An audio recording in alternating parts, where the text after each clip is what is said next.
where we stopped yesterday? По-моему, мы на этом закончили вчера. Да. Is it correct? Okay. Let's talk about some concepts of submission. Давайте поговорим о принципах и концепциях покорности. Okay, let's take a look at Cain. Поговорим и посмотрим на Каина. After he killed his brother, После того, как он убил своего брата, God renders judgment on him in Genesis 2:4-12. Бог высказывает ему суд, Бытие 4:12, ну и так далее. Okay, please repeat that.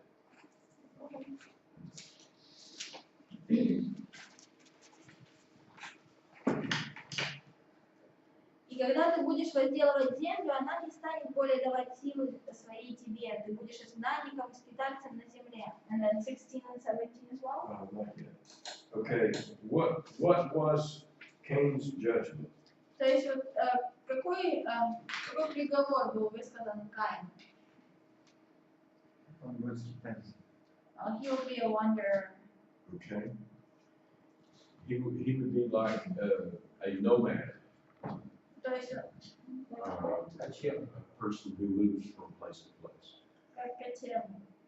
Okay, now read verses 16 and 16-17 стихи. «И пошел Каин от лица Господня и поселился в земле Нод, на восток от Едема, и познал Каин жену свою, и она зачала и родила Еноха. И построил он город, и назвал город по имени сына своего Еноха». So God made a judgment upon him that he would be homeless, that he would be a wanderer. Бог фактически вот ему наказание говорит, что он будет как бездомный, как скиталец. So what did he do instead? Но что вместо этого делает он? Кто? Каин, конечно. Город строит. He built a city. He settled down, Да, он built a city, stayed in one поселяется, place. он живет в одном и том же месте, то есть он строит город.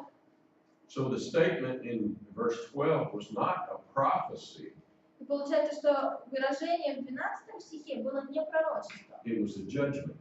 а просто приговор. Was Cain submissive? Подчинился ли Каин этому приговору? Yeah. Take a look at the situation in Babel. И давайте поговорим о ситуации в Вавилоне. Look at Genesis 8:17. Бытие 8:17. «Выведи с собой всех животных, которые с тобой, от всякой плоти, из птиц, из скотов, из всех гадов, пресмыкающихся по земле. Пусть разойдутся они по земле, и пусть плодятся и размножаются на земле». So, and then read also 9:1.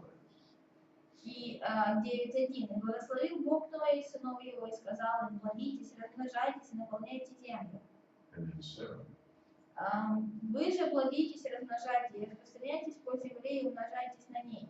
After they come off of the ark, what did God want? То есть, когда Ной выходит из ковчега, чего хочет Бог? Размножение. For them to multiply and spread on the earth. Go everywhere, fill up the earth Да, то есть наполнить землю with people. людьми. Now read 11:4. 11:4. «И сказали они: построим себе город и башни высотой до небес, и сделаем себе имя, прежде нежели рассеемся по лицу всей земли». What did God want? Чего хотел Бог? Spread out. Да. What did they want? А чего они хотели? Сначала сделать имя, а Well, потом they first wanted to create a name for themselves, and then maybe spread. Okay. And what were they afraid of? А чего они боялись? Being scattered. Того, что они будут забыть. рассеяться. What does God want? He wants them to be scattered. То есть Бог хочет, чтобы они рассеялись, а они этого боятся. What do they want? Чего они хотят? They want to stay together. Они хотят все вместе жить. They don't want to be scattered. Они не хотят рассеиваться. Look at 8 and 9. 8 и 9 стихи. «И рассеял их Господь оттуда по всей земле, и они перестали строить город, посему дано имя ему Вавилон, ибо там смешал Господь язык всей земли, и откуда рассеял их Господь по всей земле». So God had to exercise a miracle in order to scatter them. То есть Богу приходится чудо творит для того, чтобы они все-таки рассеялись. because they would not scatter.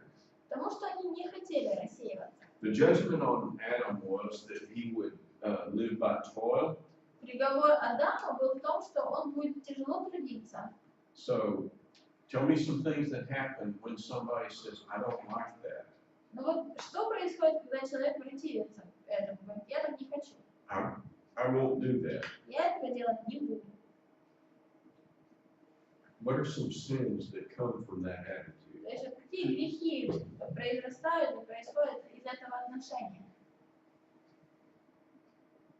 Превознесение над Богом. Where you're elevating yourself over God. Okay. He said that life was going to be hard. It was going to involve toil. То есть Бог говорит, что жизнь будет сложной, тебе придется трудиться. You have said, I don't want to toil. А человек говорит, я не хочу трудиться. I'm going to make a living some other way. Я по-другому буду как-то зарабатывать себе на жизнь. What are some ways that people try to make a living without working hard? Ну а как люди иногда живут без того, чтобы работать? То есть за счет чего? За счет других. Well, just use other people. They want, Use other people to make their living off. okay. They use others. They Ну как еще? get their toil and don't pay them adequately. Да, то есть, допустим, они работают, кто-то работу выполняет на них, а они за это не платят. Ну, или недостаточно платят. What about theft? А что касается краж, например? If I steal it, then I don't have to work hard. То есть, если я что-то украл, то мне работать особо уже и не надо. Can you think of some others? Еще какие есть способы?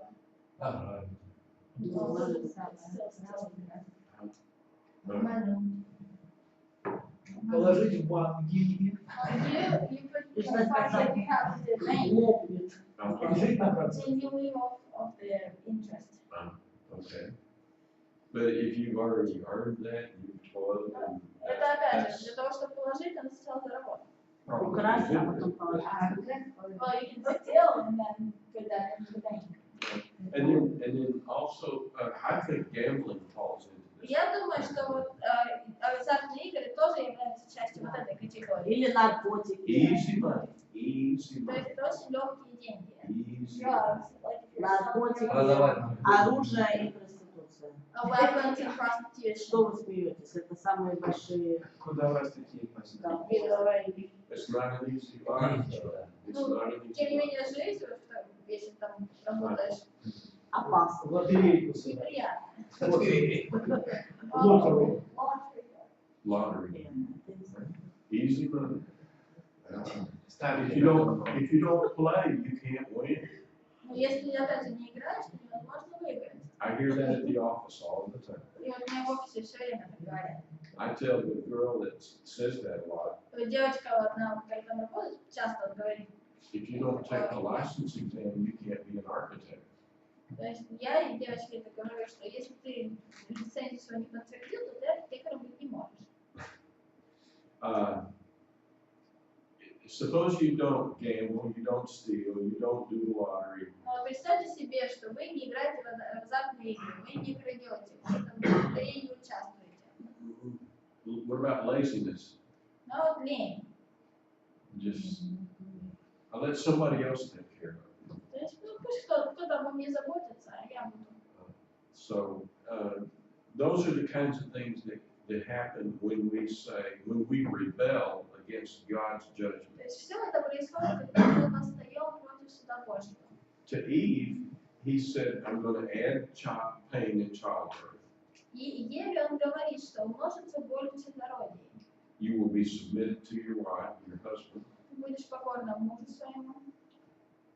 So what happens when a woman chooses not to submit to that? И что происходит, когда женщина противится этому приговору? The first one is difficult for a woman to avoid if she's going to get pregnant. В первом случае, конечно, очень сложно женщине избежать боли в чадородии, потому что, ну, если забеременна, то как бы тяжело избежать. Ну, что, эпидуральная роды, когда эпидуральная называется. Вкалывают позвоночник, укол делают, и Не без больно. на 100%. 100%. Well, they have epidural labor where they just give you Как injection называется, and doesn't hurt. где Эпидуральный. надо помазание. Yes, today we, in the medical profession, we have ways to avoid it. Сейчас, да, в медицине вообще как бы можно избежать But боли. in the context of what we're looking at, the second one, submission to the husband, Но в контексте вот того, о чем мы говорим, второе — это покорность мужу. I think it is more important for our discussion. What happens when a woman chooses and says, I will not submit to this man? Относительно того, о чем мы говорим, вот что происходит, если женщина говорит, что я не буду подчиняться своему мужу? I'm going to be Она married. несчастна. То есть я выйду замуж, но я при этом подчиняться никому не буду. Она несчастна. She is very unhappy. И вся ее семья. Her whole family is unhappy. Как почему? Потому что она не исполняет свою роль. Я со своей женой Постоянно познакомлюсь. скандал. And they're gonna have Я говорю, я arguments. со своей женой познакомлюсь. Счастливы и ничего. И не повинуются, и счастливы. If the argument goes so far, it can lead to divorce. Ну да, то есть если вы постоянно спорите, то в итоге это может привести к разводу. От культуры зависит. Как, ну, It если, depends on the culture. если ты вырос в культуре, где женщин немного, допустимо, и она может не подчиняться, как бы равной, то Well, it all сложно, depends что on the будет culture, какие-то because, трения.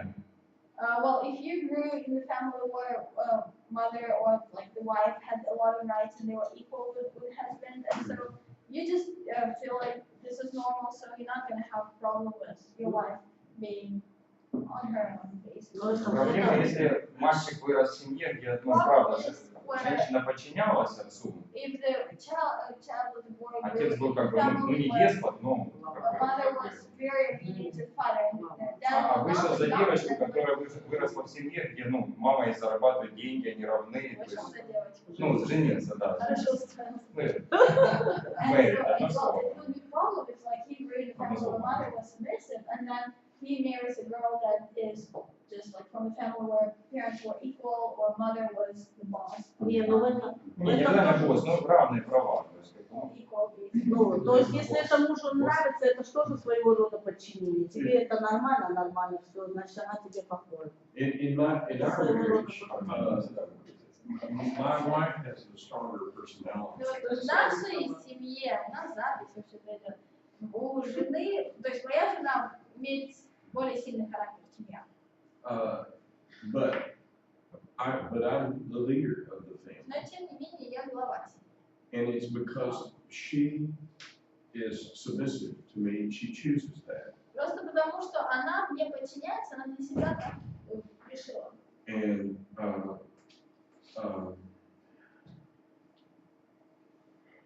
there's a family in our congregation. У нас в общине есть семья, The man is a stay-at-home father, и вот мужчина это как бы, няня, то есть он сидит дома с детьми. and the wife is a dentist. А жена в этой браке, она стоматолог, She earns the money for the family. вот это прибыльная профессия, то есть она в основном зарабатывает деньги на семью. But when I see the two of them, I believe that she is allowing him to be the spiritual leader of the family. Но когда я на их обоих смотрю, то я понимаю, что она разрешает ему быть духовным лидером в семье. The company I work for, В компании, в которой я работаю, it has 3 bosses. у нас есть 3 босса. They are all 3 equal partners in the company. И все они равноправные партнеры в компании. But one of them is designated as the president, Но один из них назначен президентом, and the other 2 are vice presidents. а вот 2 других, они вице-президенты. If they disagree about a decision, Если они не согласны по какому-то решению, по какому-то поводу, they have mutually agreed that the president will make the final decision. то они все решили между собой, что президент примет окончательное решение. And that's the way they set the company up, because they recognize that somebody has to make the final decision. То есть вот они так и устроили как бы структуру компании, понимая, что в конце концов кому-то нужно принять вот итоговое решение. In our family, we are trying to make a big decision right now. То есть вот в нашей семье мы сейчас работаем над принятием очень важного решения. We've been talking about it for months. Мы об этом решении говорим уже несколько месяцев. we talk together about it. Мы все вместе говорили We об will этом. probably come to the same conclusion. И мы, наверное, придем к одному и тому же выводу. But I know that if it comes down to it and I have to make the difficult decision, that she will voluntarily submit to that Но decision. я знаю, что если будет вопрос того, что придется принять какое-то сложное решение, я знаю, что моя жена подчинится моему решению.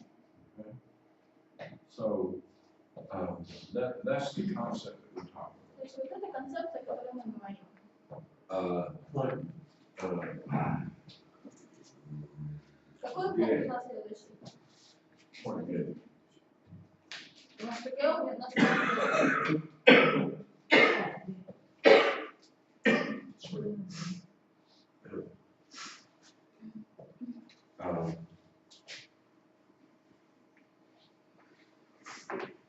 Был В, а теперь Г. Who read last? Кто последний у нас читал вчера? Давайте я сначала. Павла. Да, сейчас. Он вчера уже читал. You start at verses 11 and 12. 11-13 стихи. Ой, 10, по-моему.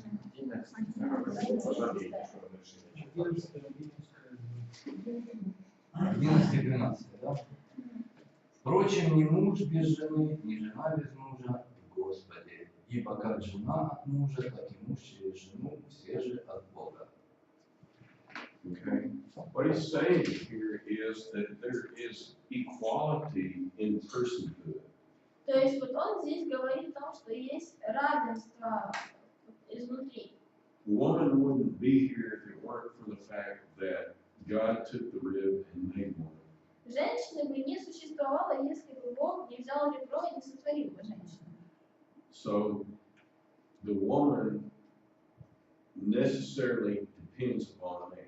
То есть женщина, она зависит от мужчины.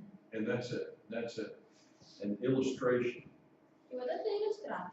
In the spiritual realm, Galatians 3:28 says there's no male, there's no female, there's no Jew, no Gentile. In the Lord, we're all equal.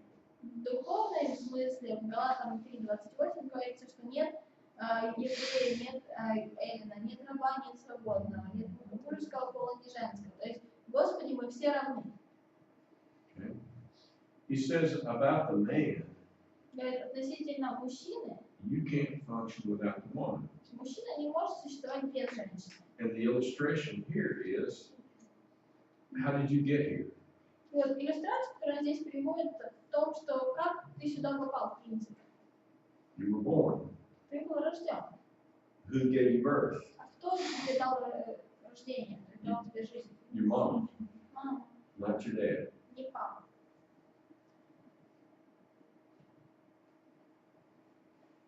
And both of us owe our existence to God. И оба мы обязаны своим существованием Богу. In each case, in the case of us, in the case of the woman, in the case of the man, В каждом случае, в случае меня, там, то есть нас, или мужчин, или вот, в таком плане. Your origin, where you came from, the source Твое происхождение, твой источник is the issue. всегда является вопросом. You owe submission to God. То есть вот, вы обязаны существовать подчинением Богу. Simply because He created you. Хотя бы потому, что Он вас создал. Shall the clay say to the potter, why did you make me thus? Может ли глина сказать горшечнику, зачем ты меня сделал? That goes back to creation.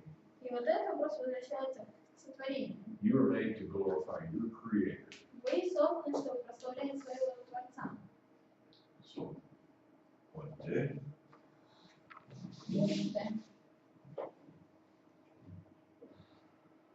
You, Joshua 3:13 through 15. 13-15. Рассудите сами, прилично ли жене молиться Богу с непокрытой головой? Не сама ли природа учит нас, что если муж растит волосы, то это бесчестие для него, Но если жена растит волосы, для нее это честь, так как волосы даны вместо покрывала. Вот. Okay. So he's saying here that the requirements of authority, И вот он говорит здесь, что требования власти, this order of authority requires some response. и последствия такой власти как бы требуют какого-то ответа. The first thing that he appeals to is their common sense. Первое, к чему он апеллирует, это здравый смысл. He says, make a human assessment. Он говорит, рассудите вы по-человечески. Is it right for a woman to be uncovered? Правильно для женщины быть непокрытой. And the issue here is it right for a woman to look like and want to look like a man? И вот вопрос в том, что правильно ли для женщины выглядеть и стремиться выглядеть как мужчина. There was a rock singer, Sinead O'Connor, that shaved her head. I think she was from Scotland. В общем, женщина какая-то, не знаю, Роксана, что там, Sinead O'Connor. Шинейд О'Коннор, которая побрила себе She голову. shaved her head. That's an act of rebellion. То есть вот как бы как акт противостояния или бунта. It's saying that hair doesn't matter.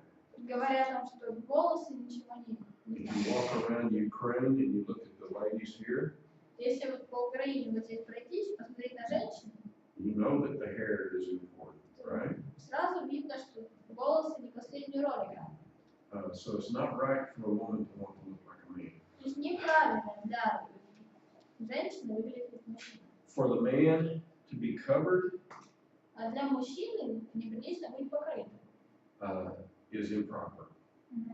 And sometimes it's translated long hair, И for a вот man to have long hair. иногда переводится как для мужчины иметь длинные волосы, но вот у нас растить волосы, это неприлично. The word that's used for hair here Здесь is kome. слово, которое используется для на обозначение волос, греческое слово «коме». The normal word for hair Нормально, то есть обыкновенное слово по отношению к волосам. is trix. Это вот. He uses the word kome here Но при этом он использует здесь слово «коме», to speak of hair made up in the way that a woman would. говоря о волосах, которые вот уложены так, как укладывает их женщина. Josephus, Иосиф Флавий, in his histories of the wars, то есть в его описании войны talks about the Galileans. говорил о галилеянах. And he says, and I'm going to use modern language, И он говорит, я на современном языке скажу, he says they prepared their hair, что они укладывали волосы, and that's as far as he took it, but he used the word kome. вот, и там он использует слово «коме». То есть это все, что написал. They put on women's garments, Они одевались в женские наряды, they covered themselves with ointments, покрывали себя благовониями, cosmetics, косметикой, какие-нибудь мужчины, so that they would appear very attractive, чтобы выглядеть очень привлекательно. and put paint under their eyes, Подводили глаза and imitated the ornaments of women. и притворялись женщинами. And he did not think that was a good thing. Ну и он, как я думаю, и вы думали, что это что-то нехорошее. But when he talked about their hair, he used that word kome. Но вот когда он говорил о волосах, то он использовал слово «коме». Speaking of Herod, I don't remember which one. I think it was Antipas. Говоря о волосах, я не помню, кто конкретно, был Антипа. He says when he came into Jerusalem Он говорит, on one occasion, когда он приехал в Иерусалим, вот он на поводу, he spoke to the Sanhedrin, он обратился к Синедриону. and he was dressed in fine purple garments, И он был одет в пурпуровую одежду, очень and he had soldiers all around him. Его окружали солдаты. And it says he had his hair finely trimmed. И здесь говорится о том, что его волосы были очень красиво подстрижены. And he uses the word comely for hair. И вот опять же слово «тома». So he's talking about hair that is fixed up like a woman's hair. То есть он говорит здесь о волосах, которые уложены как женские. So the issue is not the length of hair, То есть вопрос не в длине волос, it's the style. а в стиле. How do you read that word hair? Freaks. Это просто волосы, Freaks. Ну, That's this word. I don't, in Russian, do you have a TH sound? no. I mean, how There's not a letter for No. it. So the length is not the issue, it's the mixing of confusion of the sexes. То есть вопрос, опять же, не в длине, а в том, как выглядят волосы. То есть выглядишь ли ты как женщина. A woman trying to look like a man, Или a man trying to женщина, look like a woman. пытаясь выглядеть как мужчина. He says, use your common sense. This is not right. И он говорит, используйте свою обыкновенную логику, это неправильно. He says it's the nature of things. Он говорит, такова природа вещей. And here, Victor brought this up. И вот Виктор Here, об I этом уже think говорил. nature is not speaking about the natural world. It's talking about the normal way that people were acting in that environment. И вот когда говорится о природе, вот, мне кажется, здесь говорится не о природе как таковой, а об устоявшемся порядке вещей. То есть о том, как вот люди привыкли жить, в чем привыкли. When you look at nature, the best example I can think of is the lion. Which one has long hair, the male or the female? Глядя на природу, допустим, ну вот взять льва, например. У кого длиннее волосы? У льва. Самца или самца? Да. Да, And what about among birds? А у птичек? Which sex typically is the Обычно most colorful? Какой пол птички красивее? Вообще везде самцы красивее, только женщины всегда улучшают. All the rest of the nature, like males are much prettier and much more attractive, except for humans, because humans try to decorate themselves to be ugly. So guys, we're happy with the way things are, right? Но мы парни довольны, что все так и получилось, да? Что не вы красивые, а мы. So I don't want to be the pretty one. Я бы не хотела Ой, быть Виталик красивой. не доволен. Я выражение лица, когда можно Ну, конечно, это тоже. Another way of saying this is that this is the custom. This is the way, Другими the словами, natural way that things, you see things happen. такая традиция, то есть то, как происходит в вашей культуре. So to the Corinthian ladies, you quit taking off those veils. То есть вы, коринфянки, должны перестать снимать с вас покрывало. He says that submission to Christ is the glory of me. Он говорит, что покорность Христу – это слава мужчины, Submission to a man is the woman's glory. а слава женщины – это покорность мужчине. And it's illustrated by long hair or attractive hair on the part of the woman.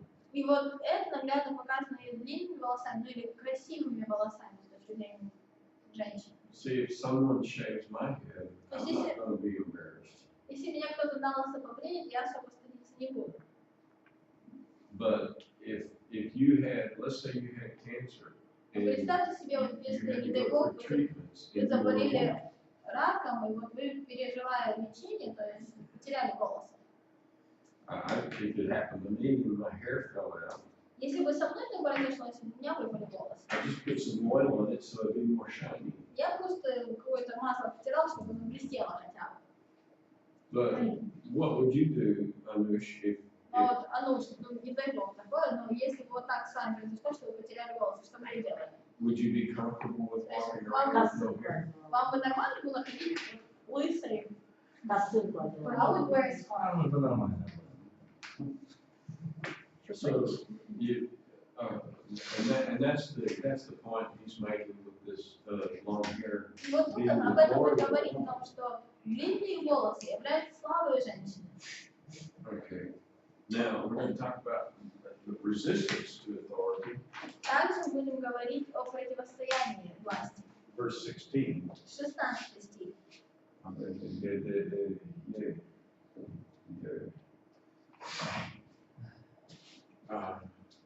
He says, Он здесь говорит, verse 16. а если бы кто хотел спорить, то мы не имеем такого обычая ни церкви Божьей.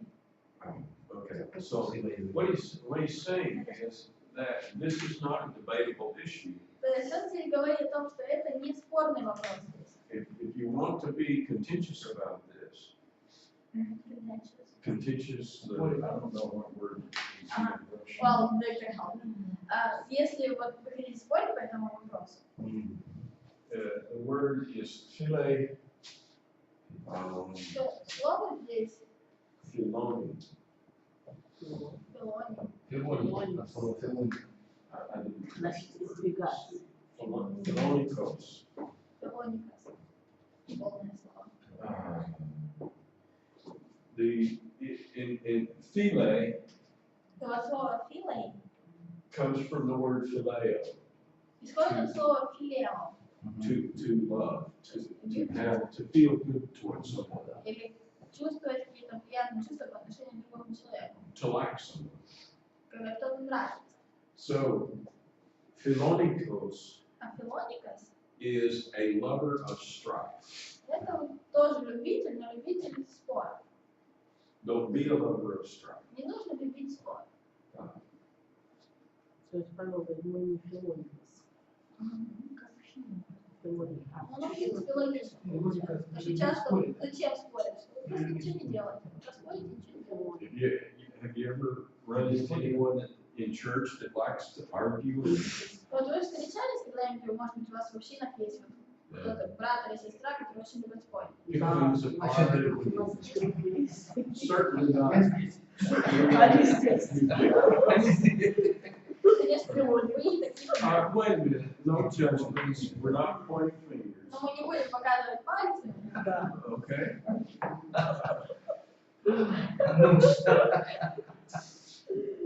So this one rebels against apostolic authority. То есть это человек, который восстает против апостольской власти.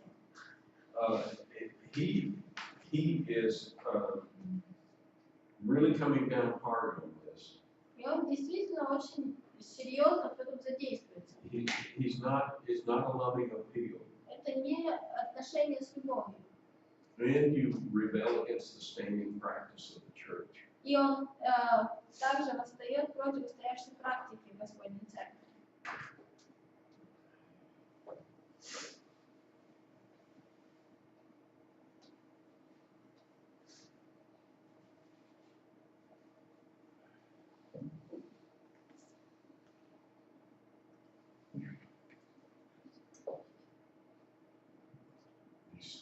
Basically what he's saying is don't be rebellious. То есть он фактически говорит, не будьте противником, не противьтесь.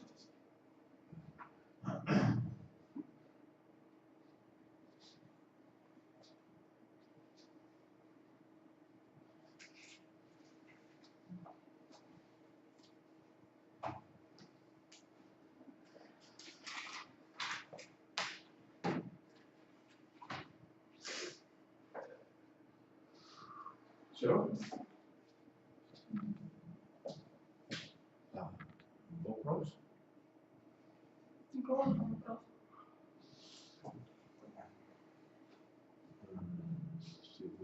Так, а все-таки, Что понятно? не, покрывать или не покрывать голову, то есть как бы...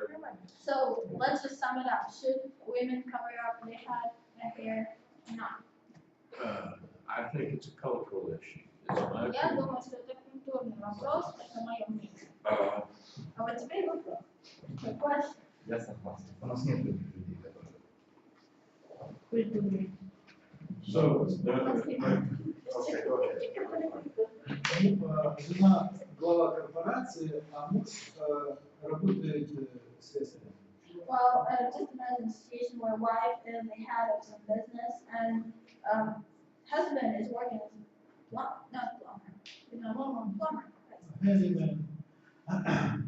Вот как вот ему воспринимать, так сказать, указания, директивы своего начальника? А то есть она Жены? Она глава корпорации. А он там работает сверху. А он ему Well, okay, wife is the head of business and husband is working at her company as a plumber. And so how should he treat He's the the employee. orders of his wife being a boss? It's a business situation. Ну, если это вопрос бизнеса, то есть корпорации какой-то, If he's a workman и если он сотрудник, at home, дома он может, he's the boss. он уже босс. That would be a very, very Но difficult на самом transition. деле вот как бы это было бы очень сложно вообще так жить. And there are some of those in our congregation. И в нашей общине тоже есть подобный пример. Family businesses Вот, are hard. вот что касается семейных бизнесов, семейной работы, это очень сложно. It's a hard thing to fire a wife, Да, сложно, допустим, уволить жену A или brother. мужа, брата a child. или ребенка своего. Difficult. And that's my Это opinion. сложно, мне так кажется. Let me talk about, is it okay if I talk about the church in Urok in this case? Valeria, when Valeria was in school, we talked Когда about, Валерий вот здесь учился, на МУФА, and what that group of men did at Urok, you tell me if this is wrong. This is what he told me. They had a meeting, they looked at 1 Corinthians 11. то есть вот что в городе произошло, они, мужчины собрались, поговорили про 1 Коринфянам 11 главу. As a group, И вот братским советом they felt like this required the women to have something on their head. они решили, что было бы хорошо, если бы женщины покрывали голову. They explained that to the ladies То есть женщинам объяснили in the assembly вот, на and собрании, said, this is our understanding. говоря о том, что это мы так понимаем. But if you feel like it's a cultural issue, Но and you если don't want вам to кажется, do что this, это культурный аспект, то есть если вы не хотите так поступать, we're not going to insist, we're not going to disfellowship не you. будем вас исключать или там, не будем вот как-то настаивать на том, что вы покрывали голову. I felt that like that was a good way of handling И it. вот, по-моему, как бы так правильно они справились с этой ситуацией. Valeria and I disagreed about То that, есть мы с Валерой не согласились по этому поводу. but I felt like the way they handled it was good. Но вот то, как они подошли к этому вопросу, мне кажется, было правильно. Others? Еще вопросы есть? Я видел в церкви двух жен пресвитеров. In the church, I've seen two wives of, well, elders that have become bishops, right? Здесь вопрос очень. Они сидели рядом. They were sitting next to each other. У одной на голове был кружочек такой, салфетка. One had this kind of brown thing, like a napkin on her Очень head. похоже на то, как мы чашки ставим. Very similar to what this cup holder, I mean, this thing that you put your cup on. Вторая сидела рядом без ничего. And next, the other one was sitting, not covering her hair at all. Один пресвитер так понимал, другой так. Because one elder understood it in one way, another elder understood it another way. Свободная церковь. Да. У вас единое, так сказать, Do you have единое понимание. unity in this understanding? Yes, very much so.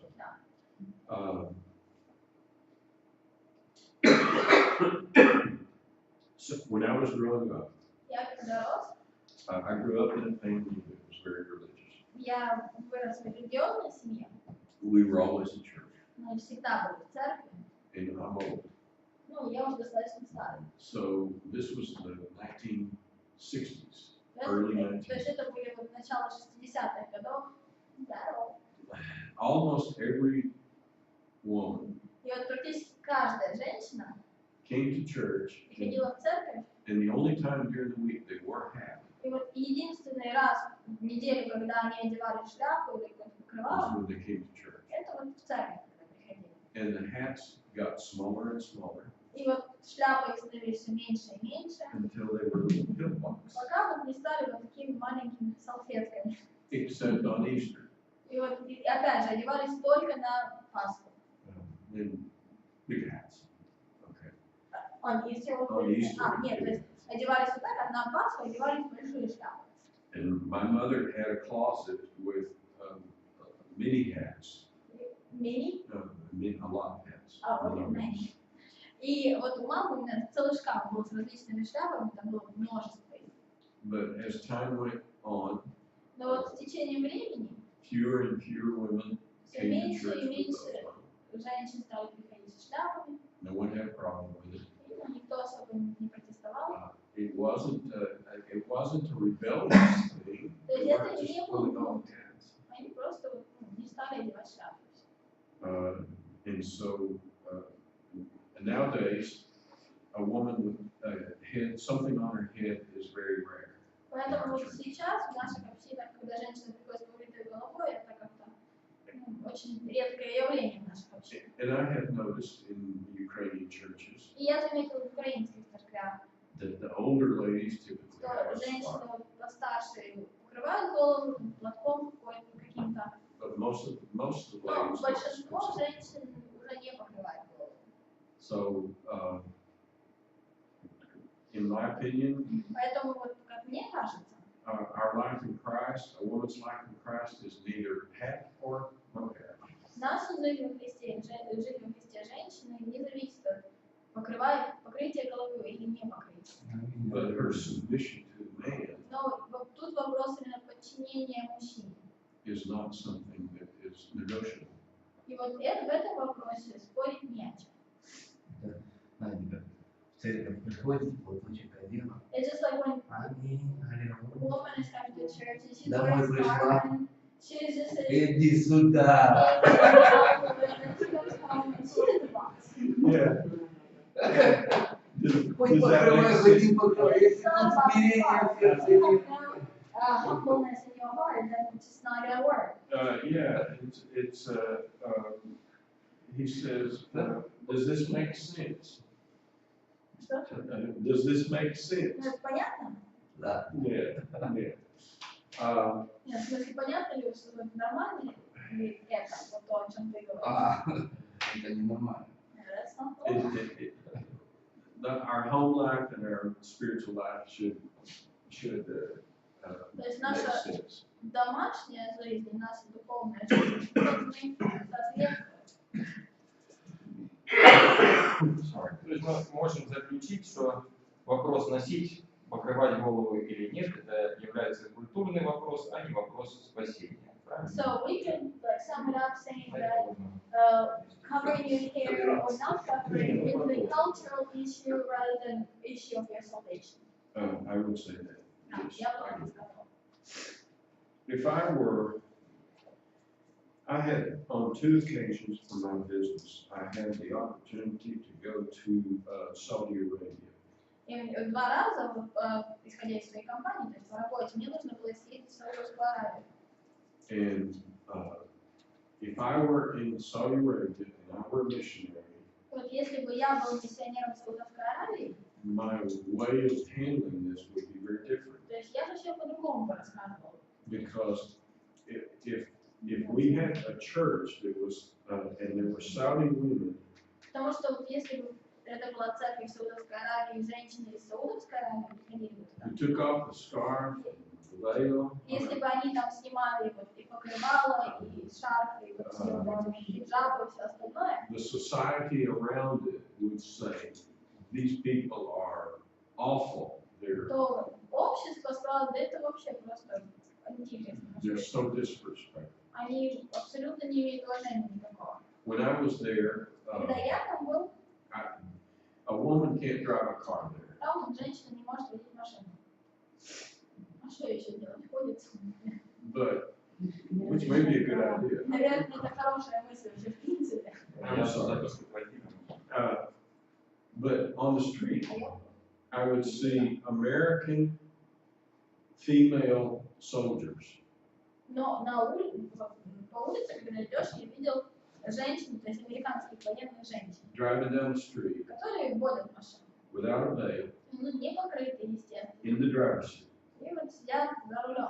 And I thought, that is a terrible thing for us as Americans to do in this country.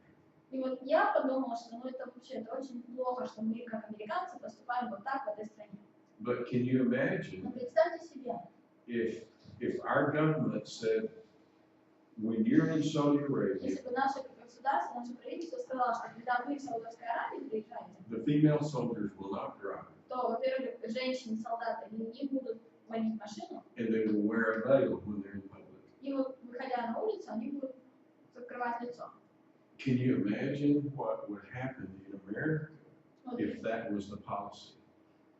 nowadays, Yeah, if we tried to make that policy. Ну, представьте, что произошло бы в нашей стране, то есть что бы как бы, говорили наши граждане, если бы такой закон был подписан. But our practice, in my opinion, was very disrespectful of their culture. Но вот опять же, мне кажется, что наше поведение в той культуре было очень неуважительно. And I think that's one reason that Osama bin Laden was so offended.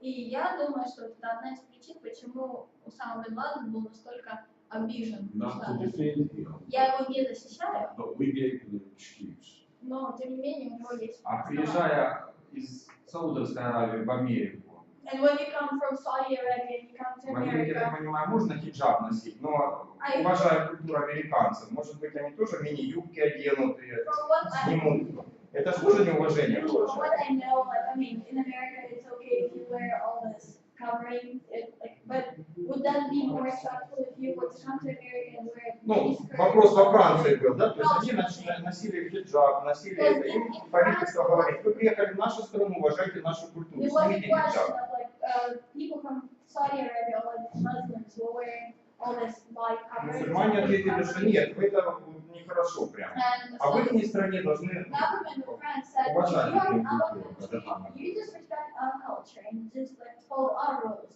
But Muslims said that no, we will not. And so it feels like, you know, when we're in their country, we have to obey their rules, we live according to what they believe, but when they come to other countries, everyone has to respect them, and we don't have a say in like what they should be doing in our country. I agree. В то же время, There is a double standard. да, это двойной стандартный, но а в то же время американские солдаты стоят на Гавайях, да, там, в Папуа-Новой Гвинее. Теперь что, женщинам, солдатам просто снять все, да, с голыми, ну, как сказать, бюстами ходить, и туда прикрыться и идти с автоматом. Are located in like Потому что у них Hawaii, такая культура, там, правильно? Asian American cultures, the females wear those little like skirt tops, and you know those. Anyway. Вы не считаете, что там тоже не респект от американцев к этим папуасам, да? People that live in Hawaii that feel like this is their national flag, that's what they want. They're not wearing it anymore. I don't think immodesty Но я не думаю, что как бы нескромность should be acceptable anywhere. должна быть приемлема где-либо. Any kind of dress, male or female, Любое одеяние, как мужское, так и женское, that causes the opposite sex to focus on которое приводит к тому, что the body and move toward противоположный пол смотрит на тело, да что ж такое, а? sexual thoughts and immorality. И в общем, навеивая всякие сексуальные мысли. Unless you got the giggles this morning.